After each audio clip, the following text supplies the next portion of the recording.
안녕하세요. 맥키니지 투자클럽입니다. HLB 제약바이오 작년 하반기 베스트 애널리스트죠. 키움증권의 허예민 연구원이 HLB FDA 승인 전망 관련해서 우호적인 어떤 제약바이오 투자 환경이 조성되고 있다, 이런 어떤 코멘트도 나오고 있는데요. 자, 작년 11월 6일부터 공매도 금지 2달째 되는데, 시장에서는 이 부분들 HLB에서 기사 관련해서 한번 살펴봐 드리도록 하겠습니다. 자, 오늘 아침에 나왔던 기사죠. 예, 베스트 애널리스트. 그래서 국내에서는 이제 이 애널리스트 관련되는 부분에서 영향이 섹터마다 좀 다양합니다만, 특히나 제약바이오 관련되는 부분은 과거 대비해서는 이 애널리스트 숫자가 좀 많이 줄었습니다. 타 쪽으로 이제 간 분들도 계시고, 그래서 이제 그런 가운데 이 키움증권의 허예민 애널리스트가 이제 하반기에 베스트 애널리스트로 선정이 되었습니다.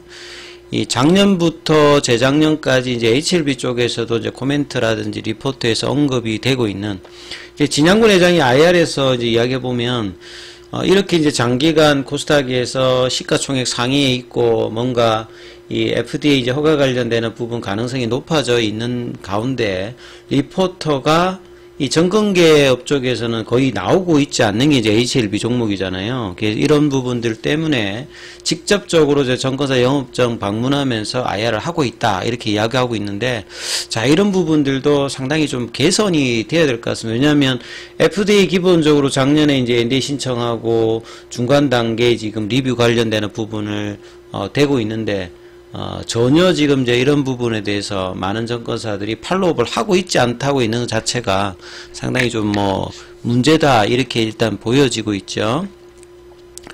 그래서 이제 매년 한두 개 정도 약품이 FDA 승인을 받는데, 올해 같은 경우에는 HLB를 포함해서 FDA 승인 관련된 어떤 기대감이 높은 또 한 해다.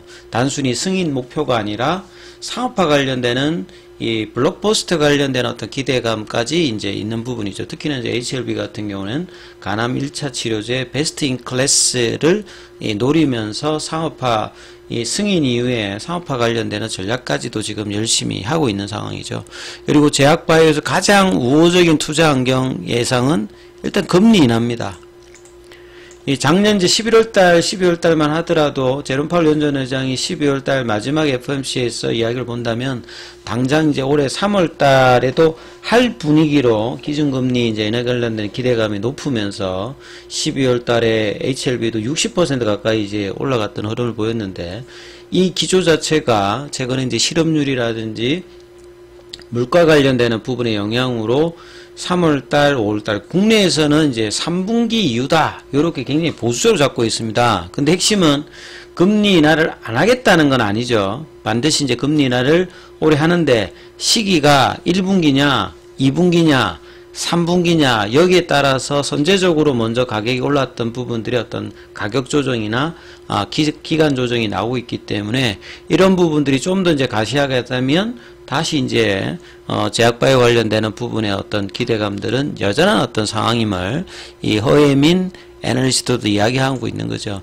그래서 HLB 쪽에서 보면 2022년도 이제 5월달에 항서제약이 이제 상해에서 이제 공시로 이 간암 관련되는 부분의 통계적 유의성을 확보했다, 이거 이후로 주가가 단기간 급등하고 난 다음에 그때도 이제 9월달에 에즈모 관련되는 부분 이야기들, 허예민 이제 연구원이 그 7월 달에도 이제 이런 이야기들을 계속 이제 기대감으로, 성과와 기대감이 높다.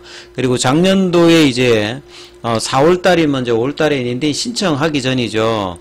그래서 HLB의 FDA 신약 신청 관련되는 중요한 어떤 모멘텀으로 이야기를 하고 있고, 5월 달에는 이제 좀 수급상으로 KRX 3000 헬스케어 지수 편입된다. 근데 6월 달에 이제 그 뒤로 이제 오히려 빠져버렸죠.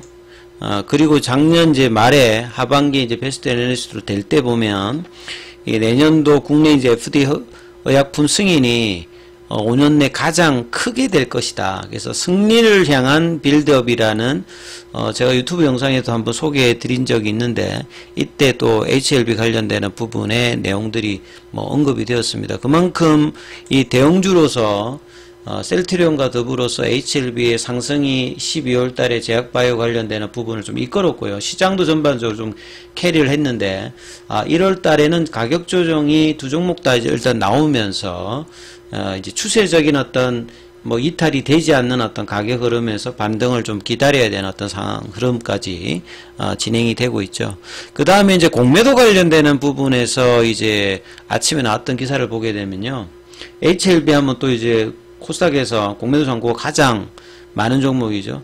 이 대차 잔고는 한 1200만 주대에서 한 800만 주대 이상이 줄었고, 이 공매도 잔고는 이제 930만 주대에서 460만 주대까지 이제 줄면서 12월 달에 이제 아주 급격한 어떤 상승을 보이고 난 다음에 1월 달에 이제 고점 대비해서 20% 넘는 어떤 조정을 지금 보이면서 추가적인 어떤 이제 공매도 올라갈 때 이제 쇼커버링 관련되는 부분이 나올 때가 가장 이제 주가 상승이 좋거든요. 근데 기본적으로 이제 쇼커버링이라고 하는 건 공매도 입장에서 위에서 하고 이제 밑단에 떨어졌을 때 상한하면서 나오는 게 쇼커버링이죠. 근데 12월 달에는 공매도 금지 이후에 주가가 올라가면서 이제 쇼커버링이 나왔고, 최근에 이제 외국인 매수세는 밑단에서 이제 일단 쇼커버 관련되는 부분이 나옵니다. 그래서 쇼커버하고 이제 숏스키즈의 가장 근원적인 차이점은 공매도 입장에서 손절매를 하는 게 이제 숏스키즈고요. 그래서 단가에 따라서 좀 다르고, 그래서 이제 5만원대 이제 밑단에서는 공매도 입장에서는 이 숏스키즈 관련되는 부분이 아니라 이 쇼커버링 관련되는 부분에서 올라도 떨어져도 뭐 할 수 있는 어떤 가격대라고 봐야 되는데, 지금은 오히려 가격이 좀 떨어져 있는 상태에서 쇼커버링 관련되는 부분이 나오고 있는 부분들을 좀 프로그램이라든지 외국계 매수로 좀 알 수 있는 어떤 상황이죠. 그래서 이제 이 공매도 금지의 어떤 부작용 두 달째 되고 있는데, 실제 공매도 금지가 되면 많은 종목들이, 공매도 잔고가 많은 종목들이 쇼커버에서 숏스키즈까지 대규모로 나와서 아주 공매도 입장에서는 굉장히 극심한 손해를 볼 수도 있는 이런 분위기가 형성되는데, 완벽한 공매도 금지가 아니죠. 특히 이제 대형주 관점에서 시장 예외로 이제 조성자라든지 유동성 공급자 관련되는 부분이 ETF 쪽에 이제 대형주가 많이 들어가다 보니까 그걸로 이제 공매도 금지에도 불구하고 공매도 관련되는 부분이 매일 일정 물량들이 나오고 있습니다. 특히 2차전지의 뭐 에코프로 같은 경우에는 공매도 금지 이후에 오히려 더 늘어났습니다. 공매도 잔고 자체가. 그러니까 말도 안 되는 상황이 벌어지고 있는데, 당초 정부가 아주 제도적인 어떤 개선들을 이야기를 했습니다만, 완벽한 공매도 금지를 하기 위해서는 이 시장 조성자라든지 유동성 공급자까지 확실하게 좀 금지를 해놓고 난 다음에 이 부분에 대해서 이제 따질 수 있는 부분까지는 가지 못했던 부분들이 이 대형주 관련되는 부분에서는 영향을 뭐 주고 있다, 이렇게 봐야 되겠죠. 그리고 팽팽히 맞서고 있는 공매도의 순기능, 역기능 뭐 이런 부분들. 그래서 공매도를 좀 금지해 달라고 하는 어떤 부분에서 순기능이 있다는 것을 모르는 게 아니라, 한국 같은 경우에는 순기능이 있기 때문에 공매도를 금지해야 된다는 것에 반대하는 그 말을 하는 게 아니라, 역기능이 종목에 따라서 더 많이 나오고 있다는 거죠. 그러니까 공매도를 아무 종목에나 하는 게 아니라, 개인들이 뭐 테마주에다가 뭐 공매도 뭐 주식을 배팅해가 그 이야기를 하는 게 아니라, 나름 이제 매출이나 성장이나 이 기대가 되는 종목에 악의적인 어떤 공매도를 통해서 주가를 누르고 하는 이 부분들을 이야기하기 때문에 시장에서 어떤 이제 순기능 말고 이런 시장 질서로 교란하고 불공정 거래 수단으로 이제 악용되고 있는 부분들이 문제인 부분들이죠. 이제 그렇기 위해서 뭐 상한 조건이라든지 이런 어떤 이제 뭐 부분들의 어떤 개선들을 요구했는데, 지금 11월 달의 어떤 분위기 대비해서 12월 달 지금의 분위기는 어떤 제도 개선이 과연 될까, 이런 어떤 그 생각들이 더 많이 나오고 있습니다. 뭐 연초에 뭐 대통령께서도 전산화가 갖추어지지 않으면 공매도 금지 풀지 않겠다, 이렇게 이야기해도 뭔가 지금 몇 달이 되어 가고 있는데도 제대로 뭔가 제도 개선을 하겠다는 것보다 뭐 토론회 몇 번 정도 하고 그냥 이러면서 이제 결국은 4월달 총선을 대비한 이런 또 이제 정시 참여자들이 많기 때문에 이러한 어떤 정치적인 어떤 이 발로로 나왔다는 부분으로 뭐 해석될 가능성이 굉장히 높습니다. 예. 그래서 이제 결국 계기가 됐던 거는 글로벌 IB들이 결국은 이제 무차히 불법으로 했던 부분들이 이제 발각이 되고, 이런 부분들에 대해서 갑자기 공매도 금지를 하게 되었죠. 이런 어떤 민심들의 어떤 공매도 금지 관련되는 요구들을 받아서 해서 전폭적인 어떤 제도 개선을 할 것이 하고 지금 이제 금지를 해놨는데, 이제 그런 상황에서 이제 제도 개선 관련되는 부분은 말로는 지금 이제 뿌리 뽑겠다 하는데,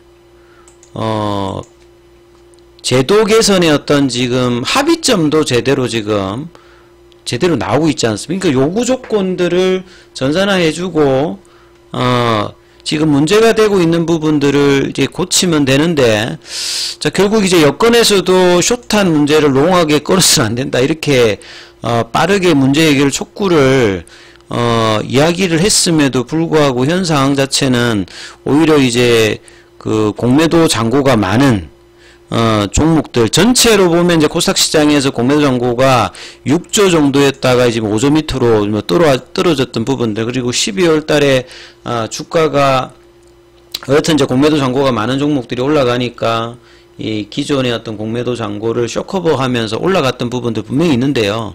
여전히 공매도 상위 종목들의 HLB 포함되는 부분들은 여전합니다. 아직도 이제 400만 주대 중반 정도 있다는 것은 이게 물량이 어마어마한 거죠. 이게 930만 주대는 정말 말도 안 되는 물량이었고, 450만 주, 460만 주 있는 것들도 어마어마한데, 자, 이 부분들이 좀처럼 이제 그 다음에는 내려가지 않는다고 있는 어떤 부분들입니다. 그래서 뭐 이런 어떤 상황에서 이 제도 개선 관련되는 부분에서 요구했던 뭐 이 상한 어떤 기간이라든지 빌린 주식 대비해서 이제 뭐 담보 비율 관련되는 부분들을 개인들 입장에서 공매도를 하게끔 제도를 편리하게 해주는 어떤 이 생각이 아니라 이 공매도를 하고 있는 외국인들하고 기관들을 공매도를 굉장히 좀 어렵게 할 수 있게끔 뭐 그렇게 해야 이 불법 공매도는 만약에 걸리게 되면 아주 뭐 미국이나 유럽 같이 아주 이제 징벌적 이제 처벌 정도의 어떤 가징금이라든지 영업도 뭐 정지할 수 있는 요렇게 이제 이 허들 자체가 높아야 이런 불법 공매도라든지 공매도를 쉽게 못하게 만들어야 이런 제도 개선이 되는 부분들을 요구했는데, 자, 이 부분들이 뭔가 합의점을 쉽게 지금 찾고 있지 못하고 있는 것 같습니다. 특히나 이제 공매도 잔고가 많은 종목들 입장에서는 뭐 이런 부분들이 여전히 나오고 있는데, 아무튼 6월 말까지 어떤 이제 제도 개선을 합의를 해서 최종적인 어떤 부분이 나올지는 계속 뭐 살펴봐야 됩니다만, 아주 이제 골든 타이밍은 작년 연말 정도에 뭔가 나왔어야 되는데 나온 것 자체가 뭔가 시장이 기대했던 부분하고는 차이가 좀 많기 때문에요.